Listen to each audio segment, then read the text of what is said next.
I just feel like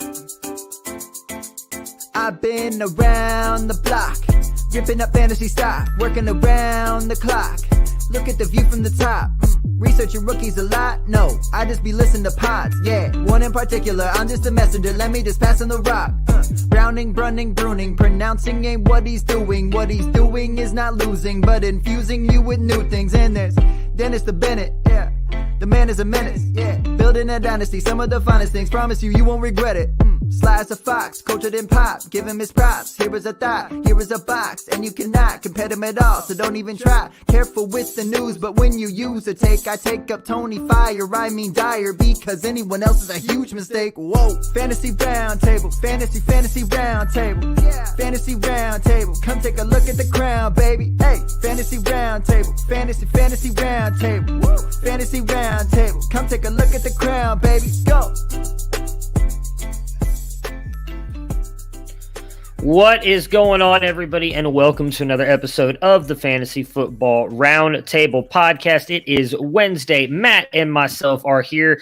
We will be talking about some rankings, what we got right and what we got wrong in week 2. We'll give you guys our top 12 position players, or top 12 at each position for week 3. We will also go over some of the news and headlines. And of course, as always, we are proud to be a part of the Pigskin Podcast Network. You can find them on Twitter. You can search the hashtag TPPN, as you can see right up here on the top right of our screen, or left, I guess, for you. Left, right. Yeah. Okay. So we are definitely proud to be part of that. Ton of great podcasts, on there: football, fantasy, soccer, baseball, hockey. They've got it all. We are super proud to be a part of them. Matt, how you doing on this beautiful Wednesday? Doing pretty good. It's been some fall-like weather here. Supposed to be in the 80s this weekend, so I guess we'll see how that goes, but been pretty good. Yeah, it was beautiful today. It's been roughly 95 degrees the past couple days here in Texas. And then this morning I woke up to like a nice, cool, crisp 60 degrees, and it felt fairly nice most of the day. Got a little bit hotter later in the day, but it's been nice. It's great to hopefully have fall here permanently, because I hate the heat, which is probably not best for living in Texas, but you know. Well, you only get it 10 months out of the year, so. It's like 10 and a half, really. We don't even get a fall. It usually goes straight from summer straight into like winter. No, Kevin, I don't. And I'm sure you can see that like on my face, just how like I'm about to die right now. Neither of us sleep during the season. We get all of our sleep in March. I don't even get to sleeping in March. I have to quickly make up all the time away with the wife before she leaves me. And then it just it's like just a vicious cycle of never ending no sleep and trying to please everybody. But, you know, such is the life that we chose, right? So some of the news here for the NFL before we jump into our rankings. Josie Jewell is out for the season. Bradley Chubb with ankle surgery. Are the Broncos snake bitten when it comes to keeping this defense together, Matt?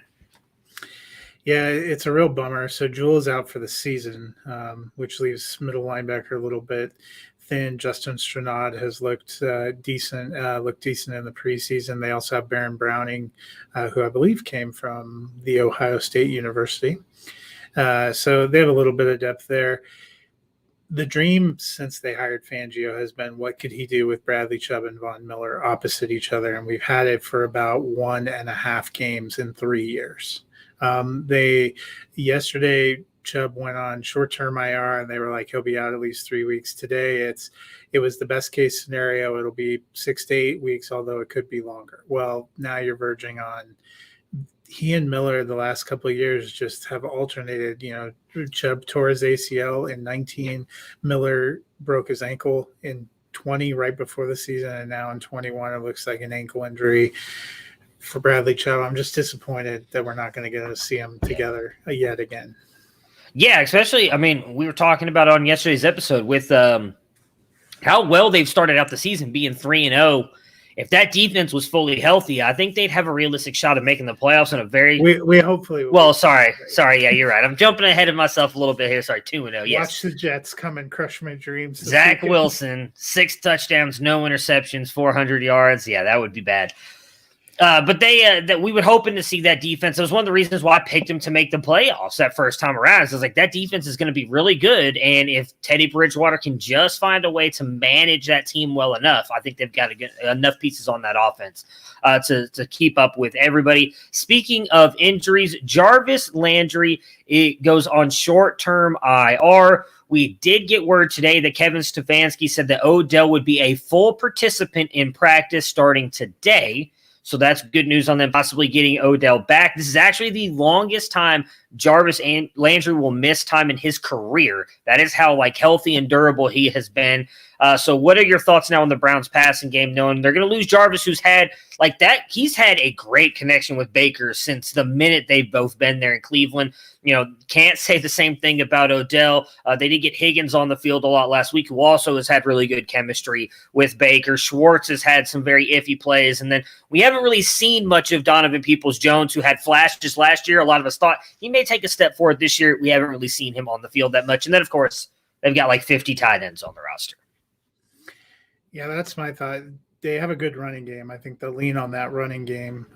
They'll continue to lean on the running game. But it seemed like when Landry was out last week, and even the first week, with no OBJ, they were leaning on the explosive plays from Hooper, Harrison Bryant, and David Njoku. They also have Kareem Hunt, and we saw a good performance from Demetric Felton.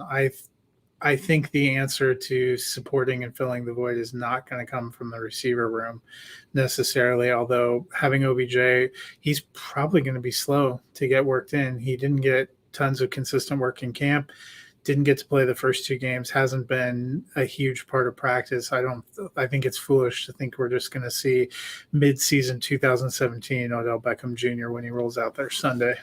Yeah, I'm not expecting him to be, burning corners or anything on Sunday. I think they're going to work him in a little bit. I did rank him. I think I have him at 35. I'm hoping they'll get him involved in the passing game. They'll probably target him a lot. But I'm with you. And they're playing a very good Bears defense. Justin Fields coming in for his first start as well. So I don't think this is going to be an easy game for the Browns. I'm with you. I think they try and rely as much on the run game as they can.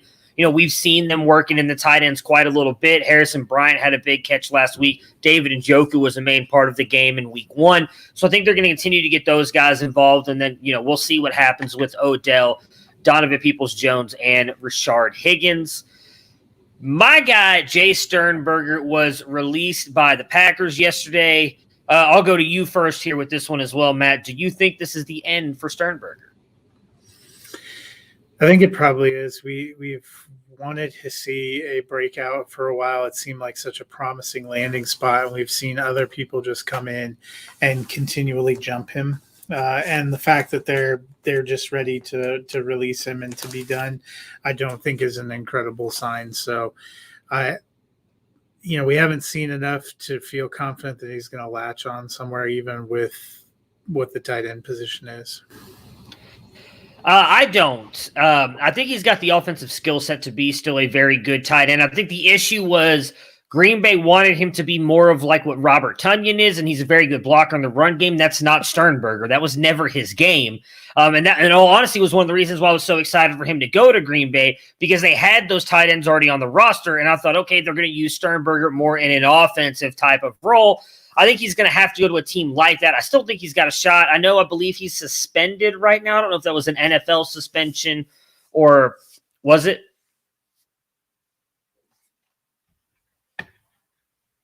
You're muted. Sorry. Yeah, I know. It wouldn't let me unmute for reasons.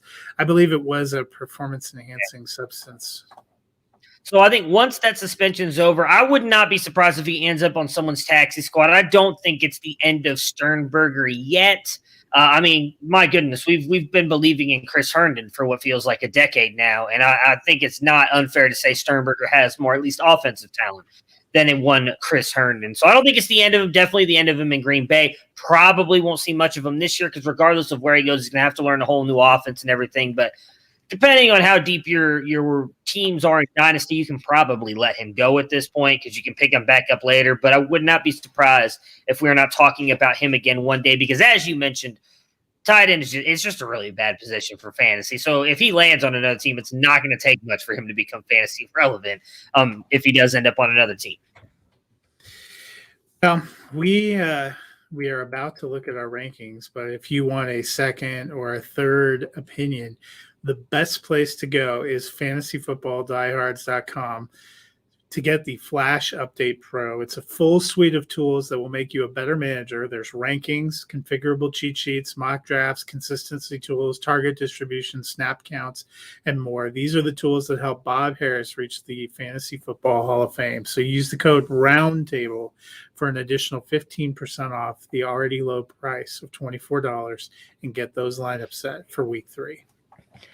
All right, so we are now going to talk about our rankings for week 3. Again, Matt, myself, and Brandon Hay do weekly rankings for the Campus to Canton website to help you guys with your tough lineup decisions. I'm going to start at quarterback. I'll go first with my 12 through 6. I got Justin Fields coming in at 12. We know he's starting now for the Chicago Bears. He's actually run the ball a lot. If you look at what he did in the preseason – what did I say?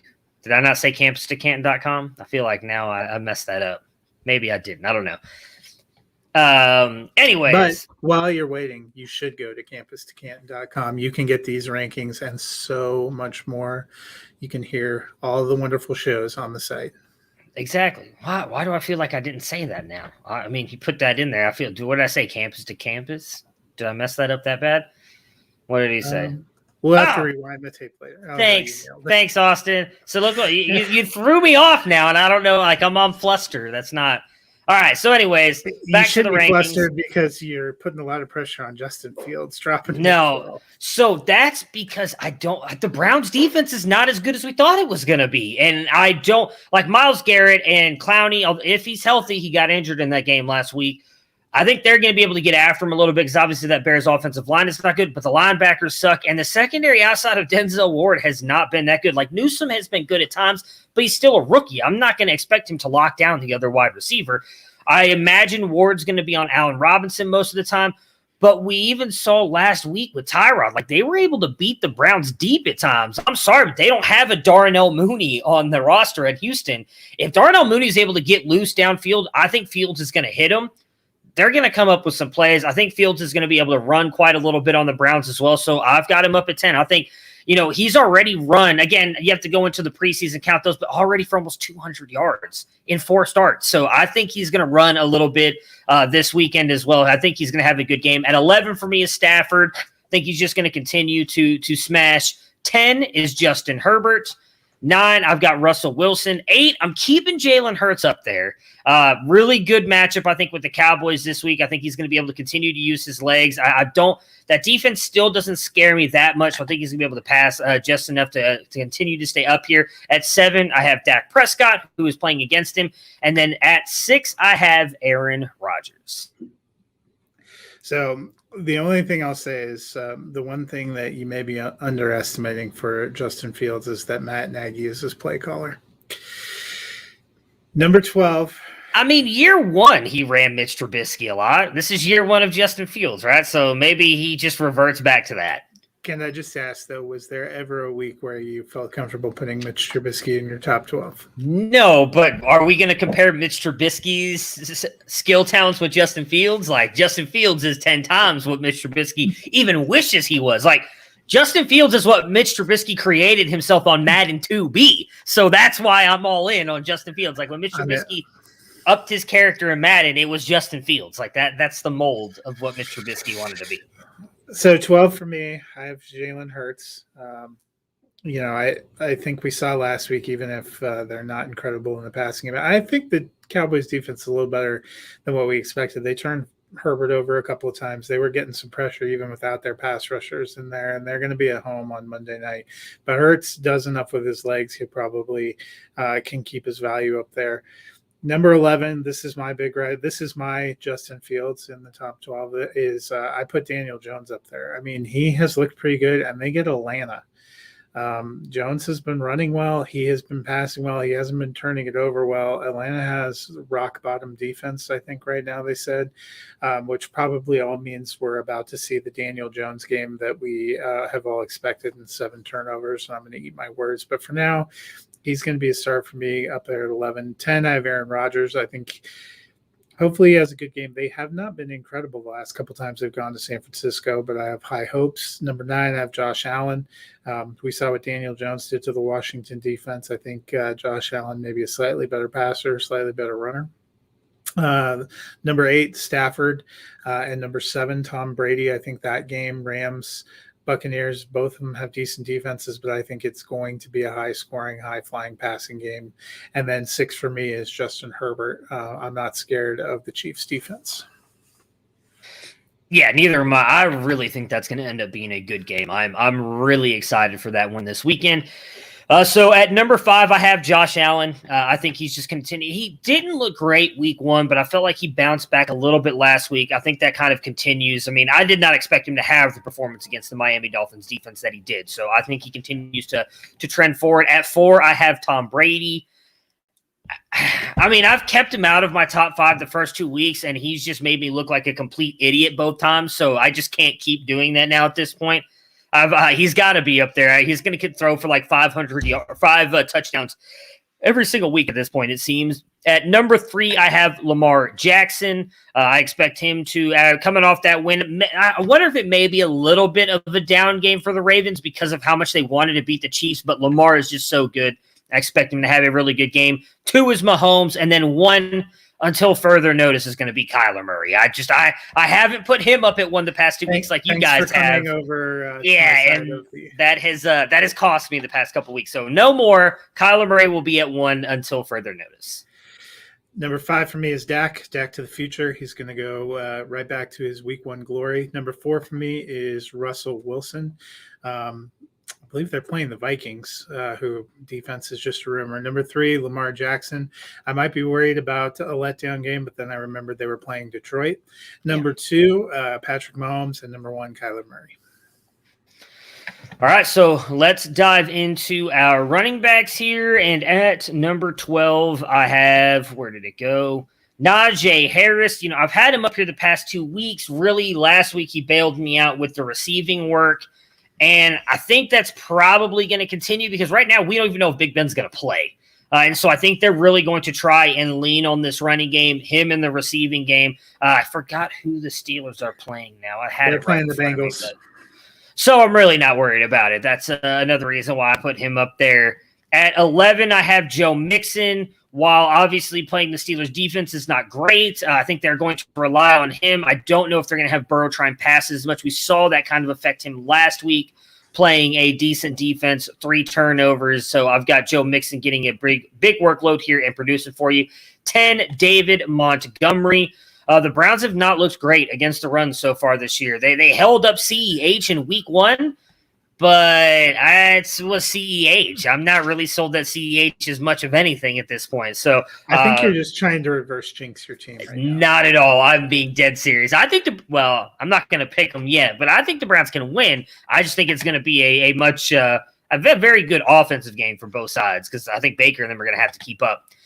At number 9, I have Chris Carson. Again, going up against Detroit. That does not worry me one bit. At number 8, Alvin Kamara. Number 7, Ezekiel Elliott. Number 6, Nick Chubb.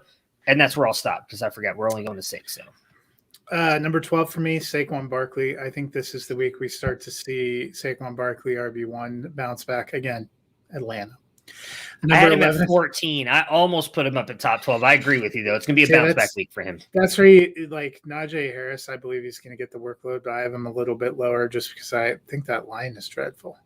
Number 11, DeAndre Swift. I think the Lions are going to be behind. The Ravens defense hasn't been as able to stop people as they once were, and he and Hawkinson are still their best passing game weapons, although I do like what Quintez Cephas is doing. Number 10, Joe Mixon. Number 9, Ezekiel Elliott. I think this might be the game where we see Zeke kind of go back to what we were looking for, answer some of those questions people now have about Tony Pollard. Number 8, Kamara. Love the talent, don't love the team right now. And number 7 for me is Jonathan Taylor. I like his talent. His line's still working into shape, and if Jacob Eason is his quarterback, not great. Number 6 for me is Eckler. We've seen him become a force in the passing game again, and you know what you have to do is throw the ball and score points to beat the Chiefs. Yeah, I have Eckler one spot higher than you. I have him there at 5 because I agree they're going to have to throw the ball a lot. I think he will actually get a lot of receiving work this week. We haven't seen that a lot from him this season. I think they rely on that. For Dalvin Cook, a little bit worried about the ankle injury last week, but they haven't said anything else really about it ever since he left the game, so I'm assuming he's going to be good to go. Yeah, they just said that they are going to continue to play him. Okay, so Cook, I'm all in on. I got to stop ranking. I had to stop ranking this guy down at 8. Derrick Henry up at 3. I mean, he's just so damn good. I mentioned last week that I was worried he wouldn't get the passing work, and I thought they were going to get behind. They did get behind, and they still gave him the ball 30 times and then passed it to him 6 times. So Derrick Henry, he's going to continue to smash. 2, Aaron Jones. While I obviously don't expect him to go out there and get 4 touchdowns again this week, I think what we saw this past week is closer to the Green Bay team we're going to see the rest of the season than what we saw in the week 1. So I'm all back in on Aaron Jones. And then again, number 1 is Christian McCaffrey. Even on the bye week, it's going to be Christian McCaffrey. Number 5 for me is Aaron Jones. I think he's going to be just fine. He's cooking there. Number 4 for me is Nick Chubb. I think they're going to lean even harder on the run game. He's their best running back. Number 3, Derrick Henry, right there with you. What can you say? The guy looked unstoppable. Number 2, I still have Dalvin Cook. I think he's going to have a good game. And the Seahawks defense last week did not look like they were capable of stopping a decent running back. And number 1 for me, Christian McCaffrey. All right, so that puts us at wide receivers. Let me see if I can get. So I can start. Yeah, go ahead. Number 12 for me, I have Amari Cooper. I think he's going to have a little bit of a bounce-back game. Number 11, Justin Jefferson. They are playing the Seahawks. I expect that to be high scoring. 10, Calvin Ridley. It was nice to see him getting back into shape. I think Atlanta is going to put up some points and be able to move a little more freely against the Giants than they did against some of the others. Number 9 for me is Terry McLaurin. Dude just looks incredible, and that's going to be a higher scoring game, I think, as well. Number 8 for me is Stephon Diggs. I think we're going to see the Bills passing game snap back into shape here. We saw a very good success for Daniel Jones going against this Washington defense. We saw very good success for Justin Herbert going against this Washington defense. I think they'll have it as well. Number 7, CeeDee Lamb. I still think he's the best of the Cowboys receivers, and we're starting to see that. He was even getting involved as a back. And number 6, Keenan Allen. Ooh, our ranks are much different on the wide receivers here. So at 12, I have CeeDee Lamb.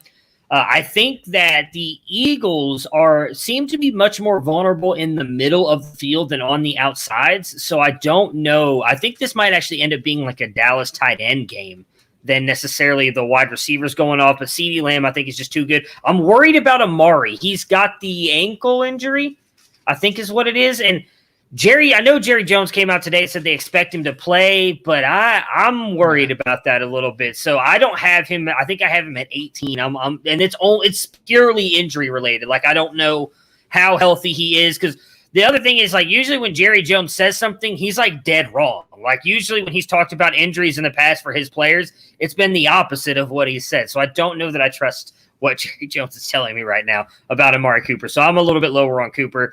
At 11, I have DJ Moore. 10, DeAndre Hopkins. 9, Calvin Ridley. 8, Tyler Lockett. 7, Stephon Diggs. And then 6, Adam Thielen. All right. So 5 for me, Tyler Lockett. He has looked explosive. They are playing the Vikings. Number 4 for me, Little Cooper Kupp.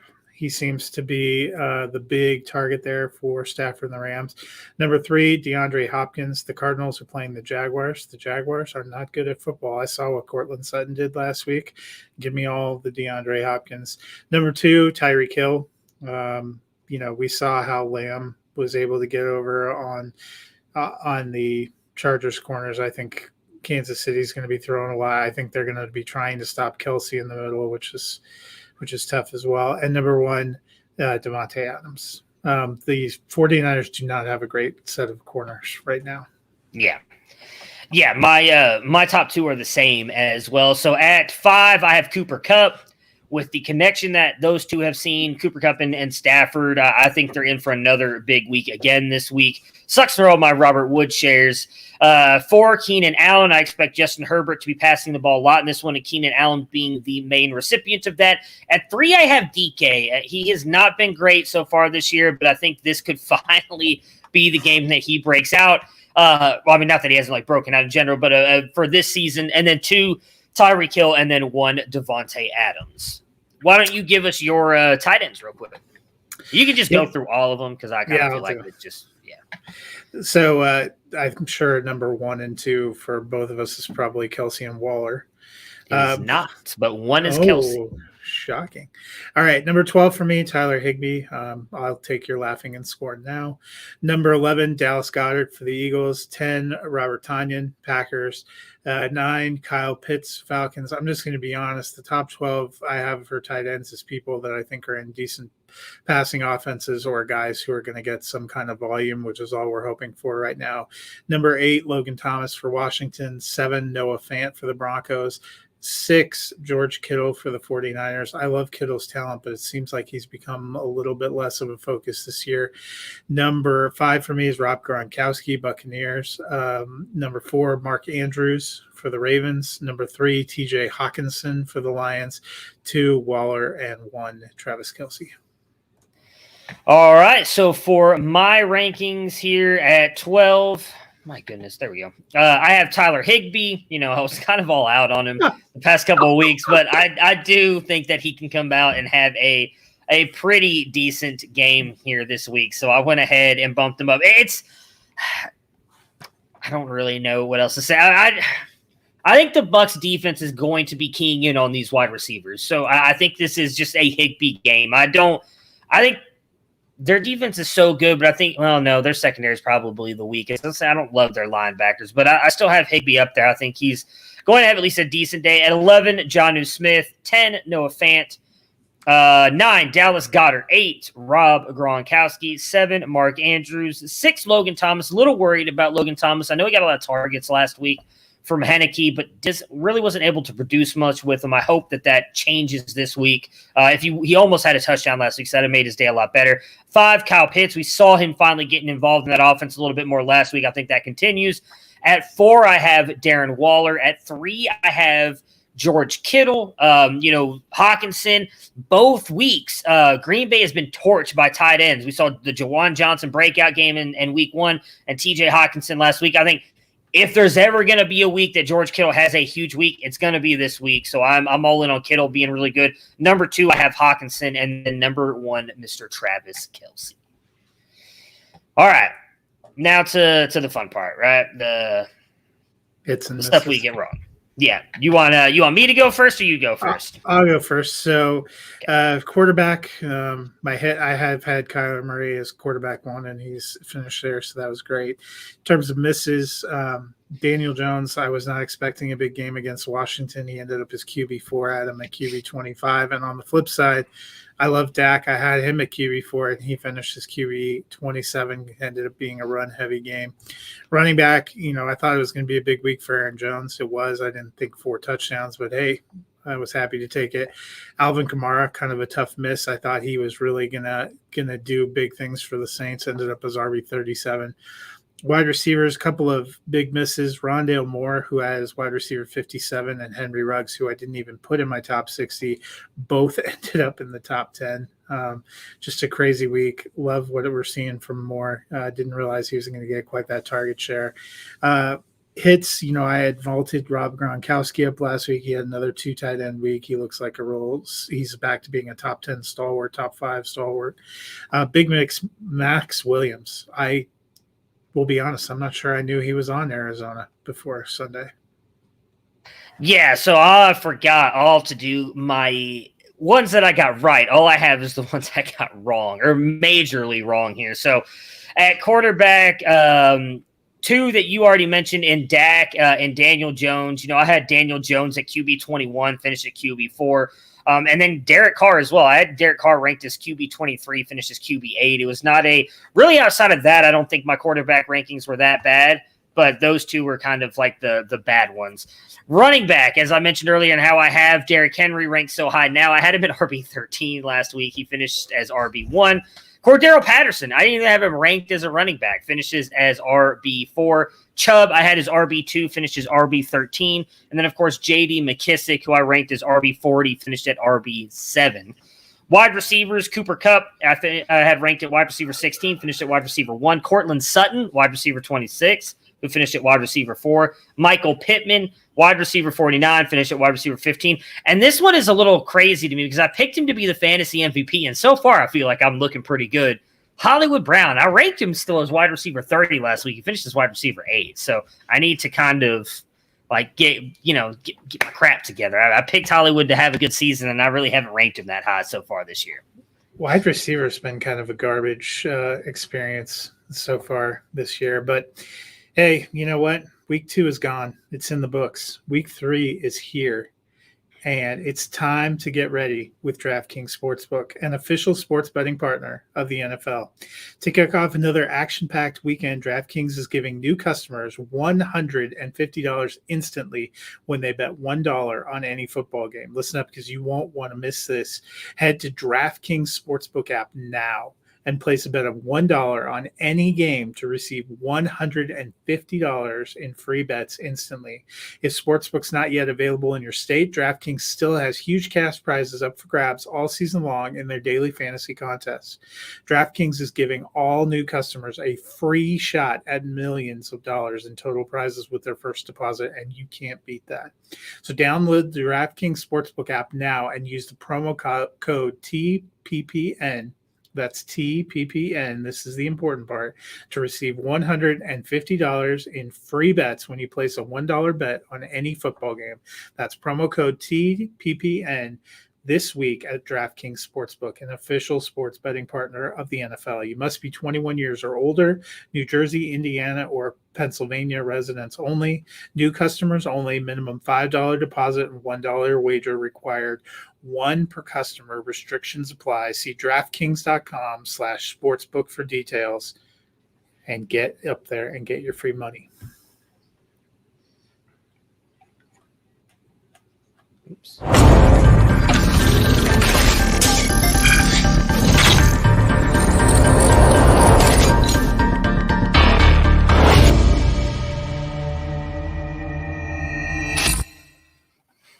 All right, so let's talk about the Thursday night football game between the Carolina Panthers and the Houston Texans. For the Panthers, Yetur Gross-Matos is questionable.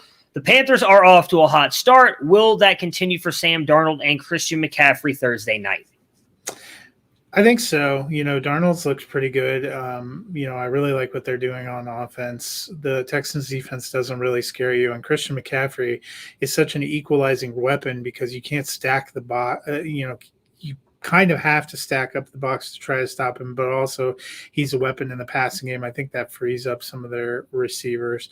Darnold seems to be taking advantage of it. It's a short week, but I expect them to kind of cruise to 3-0 in this game.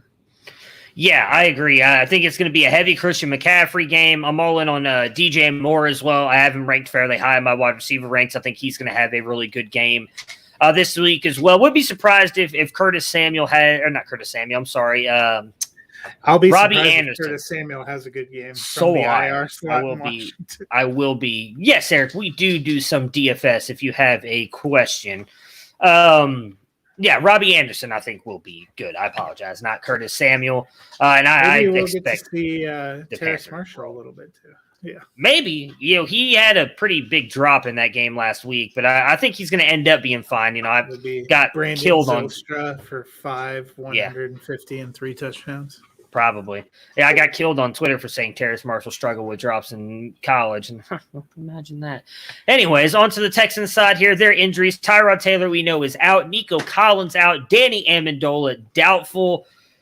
Matt, what do you expect here from the Texans? Tyrod is on IR. They will not activate Deshaun Watson, so we are getting Davis Mills.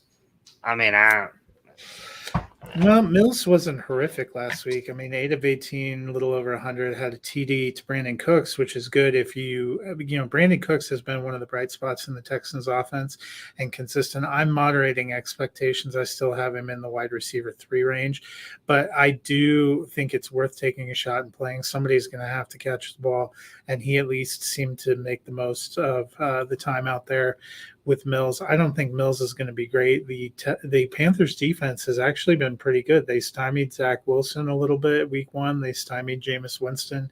I think it's going to be some growing pains and taking some lumps for Mills, especially with only a couple of days to prepare as the starter. Yes, and I would, Eric. I think that would be a good call. I would not be surprised if they have a massive game because of what Matt just mentioned. No, yes, Davis Mills got out there Sunday in the game for a little bit, but due to the NFL practicing stuff, they only get 2 days to practice. And that Panthers defense has looked really, really good. I mean, just look at what they did to Zach Wilson in week 1. He had all offseason and preseason to prepare for that game. And I think it's not unfair to say that Davis Mills is nowhere near the talent that Zach Wilson is. So I don't expect him to have a good game. I would definitely throw the Panthers D in as a captain for tomorrow night. And I'm with you. I still think Brandon Cooks can go out and have a good game. And I do think one of the 3 running backs can. I just don't know which one because they use all 3 realistically so much. Like we've seen all 3 actually have very good, at different times games. I mean, I think all can finish like in the 30s, but I just don't know which one you want to pick because, I mean. Maybe in the 40s they could all maybe. finish. I don't know. The problem is they're not getting – so Ingram's getting almost all the rushing work, but he hasn't really lit the world on fire. Phillip Lindsay's gotten a couple of big plays. Johnson's gotten a couple of big plays. But I think if you're looking at touches, I don't know how you feel good about the scoring potential if you know guys only going to get 10 to 12 touches a game as a running back. We know a lot of these running backs, they take some time to work into it. And I like the potential of the Panthers defense. I ranked them top 5 for this week. I think if I'm Thursday night games are sometimes hot garbage anyway. I think if I'm starting DJ Moore, I'm starting Christian McCaffrey. I think Sam Darnold is fine in Superflex. I'm probably starting Brandon Cooks because I think he can give you a wide receiver 3 flex value, but that's it. Yeah. And the Panthers defense. Yeah, I mean, like I don't feel comfortable starting any of the 3 running backs, but I think if you can guess the right one, you can get at least a decent day from him. Yeah, it's just Brandon Cooks, though, for me. And you really need on to the be Texans on side. DraftKings, if you've never played before, because if you can guess the right Texans running back, you're going to make a lot of money. Yeah, so maybe throw in 3 really good lineups and then just mix in that running back with each one and see what happens. So I can't imagine a different running back. Yeah, each one. Yeah, in each lineup. I am picking the Panthers to win this game. I imagine both you and Dennis are as well. Yeah, Dennis is, and I am as well. All right, so I think that does it for us today. So we will obviously not be here tomorrow. We'll be back on Friday. We will recap the Thursday night game, and then Dennis, Matt, and myself will preview the rest of the Week 3 NFL slate. So everybody enjoy the game tomorrow, and we will talk to you guys again